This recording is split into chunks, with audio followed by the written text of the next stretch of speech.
रविंद्र, कई बड़े नाम इस लिस्ट में दिखाई दे रहे हैं। अरुण गोविल मेरठ से, तो मंडी से यहाँ पर अगर हम देखिए जो हिमाचल प्रदेश की लिस्ट इस वक्त सामने आई है, हिमाचल प्रदेश की मंडी लोकसभा सीट से कंगना रनौत उम्मीदवार होंगी। क्या ज्यादा जानकारी है, किस क्राइटेरिया को ध्यान में रखकर बीजेपी ने यह लिस्ट तैयार की है?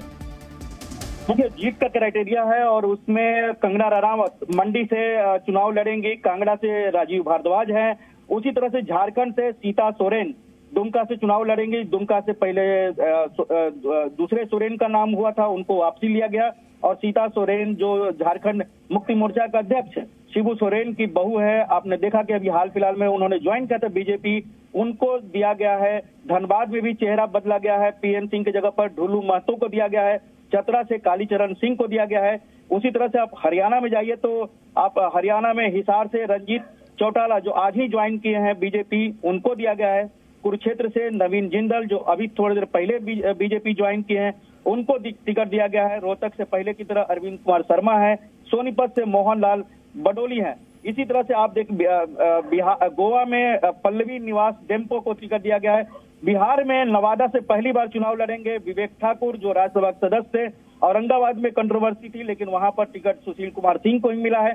सासाराम से वहां से नया उम्मीदवार को उतारा गया है, शिवेम राम है, ये जो पहले 4 बार के बीजेपी सांसद रहे हैं, मुनीलाल उनके बेटे हैं। उसी तरह से बक्सर से टिकट बदला गया है, अश्विनी चौबे को काटकर मिथिलेश तिवारी को दिया गया। आरा से वही उम्मीदवार आरके सिंह, रामकृपाल यादव, रविशंकर प्रसाद फिर एक बार चुनाव लड़ेंगे। गिरिराज सिंह, नित्यानंद, राजू प्रताप रूडी, सिग्रीवाल। मुजफ्फरपुर से टिकट काटा गया है, वहां से राजभूषण निषाद ये नया चेहरा होंगे। गोपाल जी ठाकुर पहले से प्रदीप कुमार सिंह। बिल्कुल। और रविंद्र, पश्चिम बंगाल की अगर हम बात करें तो पश्चिम बंगाल में राजू बिस्ता को एक बार फिर से दार्जिलिंग से उम्मीदवार बनाया गया है और इसके अलावा तामलुक लोकसभा सीट से जस्टिस अभिजीत गंगोपाध्याय और दिलीप घोष को बर्धमान दुर्गापुर से उम्मीदवार बीजेपी ने बनाया है। और इसके अलावा कृष्णानगर की अगर हम बात करें, वहां से अमृता रॉय चुनाव लड़ेंगी, ये इस वक्त की खबर सामने आ रही है। रविंद्र, पश्चिम बंगाल को लेकर क्या रणनीति यहां पर बीजेपी ने तैयार की है? देखिए, पश्चिम बंगाल में जाहिर सी बात है बीजेपी के लिए काफी बड़ी चुनौती है। एक बात और बता दूं उसके पहले जो बड़ा नाम एक दिख रहा है, संबलपुर से धर्मेंद्र प्रधान उड़ीसा, जहां पर बीजेडी के साथ जो गठबंधन की बात चल रही थी वो टूटने के बाद जो उम्मीदवारों की घोषणा की गई है उसमें धर्मेंद्र प्रधान जो केंद्रीय मंत्री हैं, राज्यसभा सांसद रहे हैं अभी तक, संबलपुर से चुनाव लड़ेंगे। जुएल ओराम सुंदरगढ़ से पहले भी चुनाव लड़ते रहे, वो चुनाव लड़ेंगे। इसी तरह से आप देखिए संगीता सिंह देव बड़ा नाम है, बालागीर से चुनाव लड़ेंगी। बैजयंत जय पांडा जो बीजेपी के उपाध्यक्ष हैं, पहली बार बीजेपी के टिकट पर लोकसभा के केंद्रपाड़ा से लड़ेंगे बैजयंत जय पांडा। इसी तरह से संबित पात्रा पुरी में पिछली बार चुनाव लड़े थे, हार गए थे। अपराजित सारंगी ये फिर से चुनाव लड़ रही है।